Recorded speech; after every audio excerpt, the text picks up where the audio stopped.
भारत एक कृषि प्रधान देश है, जहां लगभग 60% जनसंख्या प्रत्यक्ष या अप्रत्यक्ष रूप से कृषि पर निर्भर है। भारत में कृषि का इतिहास सिंधु घाटी सभ्यता से जुड़ा हुआ है, जब लोग गेहूं और जौ जैसी फसलें उगाने लगे थे। स्वतंत्रता प्राप्ति के समय भारतीय कृषि अत्यंत पिछड़ी हुई थी। सिंचाई, खाद, बीज और मशीनरी की भारी कमी थी।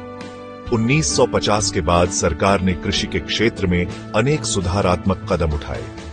भूमि सुधार, सहकारी समितियां, सिंचाई परियोजनाएं और अनुसंधान संस्थानों की स्थापना की गई। लेकिन सबसे महत्वपूर्ण मोड़ आया 1960 के दशक में, जब भारत में हरित क्रांति की शुरुआत हुई।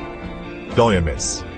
स्वामीनाथन जैसे वैज्ञानिकों के प्रयासों से हाई यील्ड वैरायटी बीज, रासायनिक खाद, कीटनाशक और बेहतर सिंचाई व्यवस्था ने कृषि उत्पादन में जबरदस्त वृद्धि की।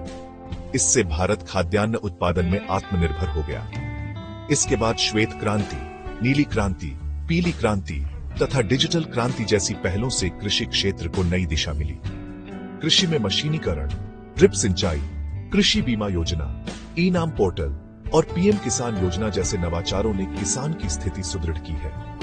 आज भारतीय कृषि पारंपरिक से आधुनिक प्रणाली की ओर बढ़ रही है, परंतु जलवायु परिवर्तन, छोटे खेत और किसानों की आर्थिक समस्याएं अब भी बड़ी चुनौतियां हैं। भविष्य की कृषि टिकाऊ, जैविक और तकनीकी रूप से उन्नत होने की ओर बढ़ रही है। इस प्रकार भारत में कृषि का विकास सतत प्रयासों, वैज्ञानिक प्रगति और नीतिगत सुधारों का परिणाम है।